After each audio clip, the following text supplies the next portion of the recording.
अस्सलाम वालेकुम एवरीबडी। जैसा कि आप लोगों ने मैंने अभी थोड़ी देर पहले आप लोगों के साथ केमिस्ट्री की आंसर की शेयर की थी। अब मैं आप लोगों के साथ फ़िज़िक्स की आंसर की शेयर करने लगी हूँ। मैं दोबारा इस वीडियो में रिपीट कर रही हूँ कि ये जो आंसर किया है try to make it myself, और थोड़ी सी मैंने हेल्प ली है तो इसमें कुछ आंसर्स रॉन्ग हो सकते हैं, तो you can correct me in the comments below. और कुछ MCQs मिसिंग भी हैं क्योंकि आपको पता है ऑफिशियली नम्स ने पेपर जो है वो बच्चों को नहीं दिया था। तो मुझे जहाँ से जितना जितना जो भी पेपर मिला है मैंने उसकी आंसर की आप लोगों के साथ शेयर कर दी। अगर मुझे कल तक जो मेरे रिमेनिंग MCQs हैं वो मिल जाते हैं तो मैं आप लोगों के साथ वो भी एज एन पिक्चर की फॉर्म में स्टेटस पे लगा दूँगी, तो आप लोगों के लिए यहाँ से आसान हो जाएगा।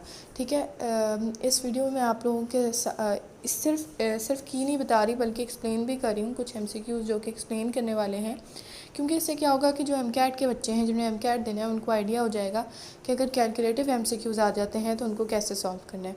फर्दर मोर मैं एक और बात बता दूं, मैंने आप लोगों को पहले ही बताया था कि देखिए इस साल इतने ज़्यादा कैलकुलेटिव MCQs नहीं आए, कॉन्सेप्चुअल MCQs आए हैं या बुक की जो स्टेटमेंट वाले MCQs हैं वो हमारे पास ज़्यादा आए हैं। ठीक है, आप लोग इसको चेक करें और मुझे बताएं कि इसके लिहाज से आप लोगों के क्या मार्क्स बनते हैं। किसी के कम बन रहे हैं, बिल्कुल परेशान होने की ज़रूरत नहीं है। जो बच्चे नम्स दे रहे हैं जाहिर सी बात है उन्होंने MCAT भी देना है। ठीक है, तो इस वीडियो से आपने हेल्प लेनी। चलें स्टार्ट करते हैं हम अपने फ़िज़िक्स का पोर्शन को। पहला MCQ है, इसका आंसर हमारे पास आ जाता है कि मोशन ऑफ सैटेलाइट्स को necessary centripetal force gravitational force provide करती है, इसलिए आंसर 1 का A है हमारे पास। 2 का हमारे पास उन्होंने वेव्स दी हुई हैं, साथ हमारे पास वेवलेंथ दी हुई है, साथ उन्होंने हमसे किसके बारे में पूछा, उन्होंने हमसे पूछ लिया स्पीड ऑफ वेव के बारे में। ठीक है, नंबर ऑफ़ वेव्स और यहाँ 1 सेकेंड टाइम है, इससे हम फ्रीक्वेंसी कैलकुलेट कर लेंगे और v is equals to F lambda वाले फॉर्मूले में हमने पुट करना था फ्रीक्वेंसी और वेवलेंथ की वैल्यू, जिससे हमारा आंसर D आ जाता है। ठीक है, प्रोडक्ट ऑफ फ्रीक्वेंसी और टाइम पीरियड हमारे पास 1 होता है। 3 का आंसर D हो गया। 4 का आंसर हमारे पास जो है वो B हो गया। जो ट्रफ होती है वो हमारे पास ट्रफ होती है वो कनकेव होती है, और सॉरी तो इसका आंसर हमारे पास A हो गया।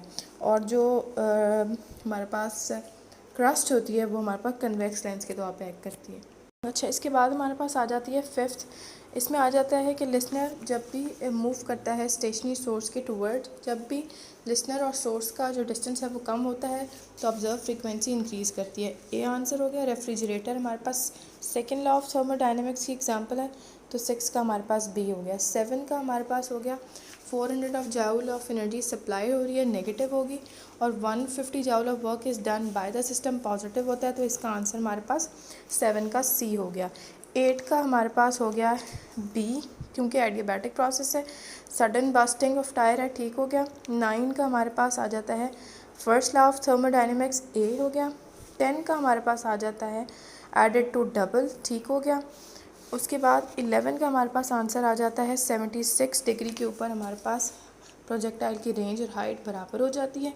ठीक है, उसके बाद हम बात कर लेते हैं जी 12 की। 12 में हमारे पास product of force and time impulse के इक्वल भी होता है या चेंज इन मोमेंटम के इक्वल भी होता है, C हो गया। 13 का हमारे पास आ जाता है time rate of change of linear momentum force के इक्वल हो जाती है। 14 हमारे पास आ जाता है जी B 0।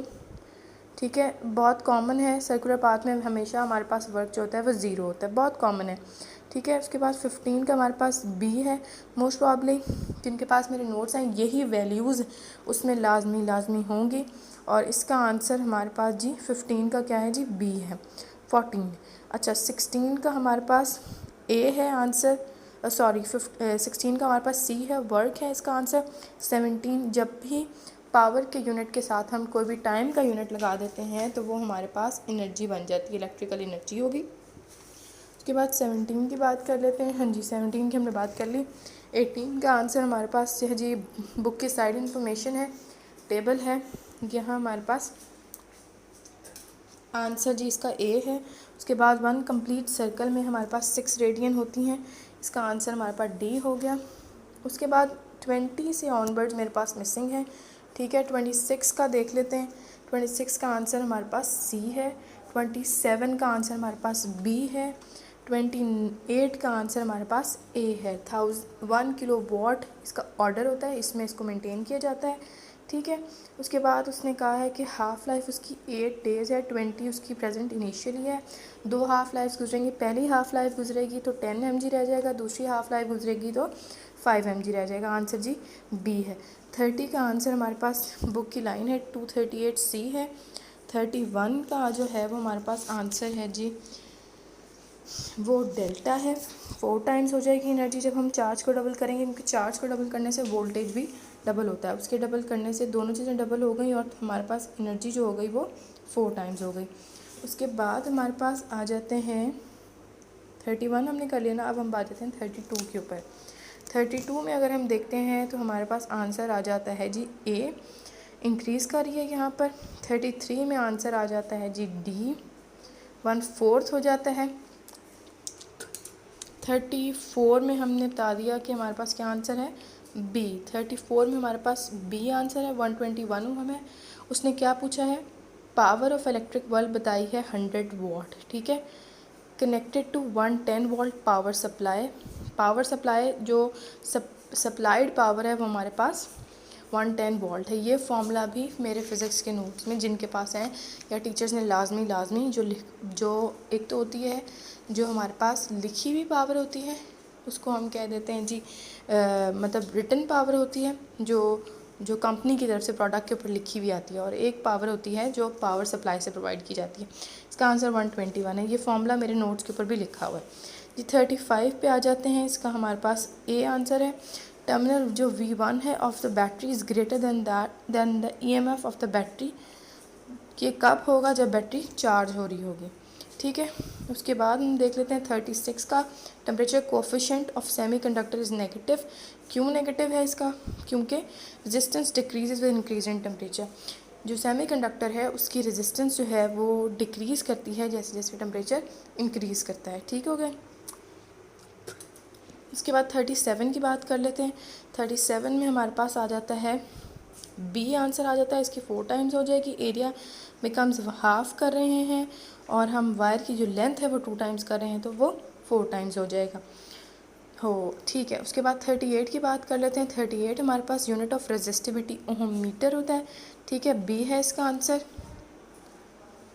उसके बाद हम देख लेते हैं 1 किलोवाट आवर हमारे पास 3.6 मेगा जूल्स, मतलब 3.6 × 10⁻⁶ जूल्स की इक्वल होता है। उसके बाद नल टाइप रेजिस्टेंस हमारे पास, अब बेसिकली जो नल टाइप हमारे पास है वो हमारे पास व्हीटस्टोन ब्रिज है, लेकिन अगर हम बात करते हैं पोटेंशियल डिफरेंस की तो हमारे पास पोटेंशियोमीटर आ जाता है, ठीक है। ये मेरे पास MCQ से और ये मेरे एक्सपेक्टेड आंसर्स हैं।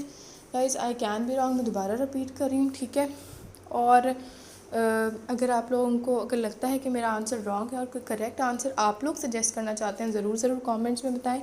और जो 20 से मेरे ऑनवर्ड्स 26 तक में से मिसिंग हुए हैं 25 तक, अगर वो 5 MCQs के आंसर किसी के पास हैं तो वो भी शेयर कर दें।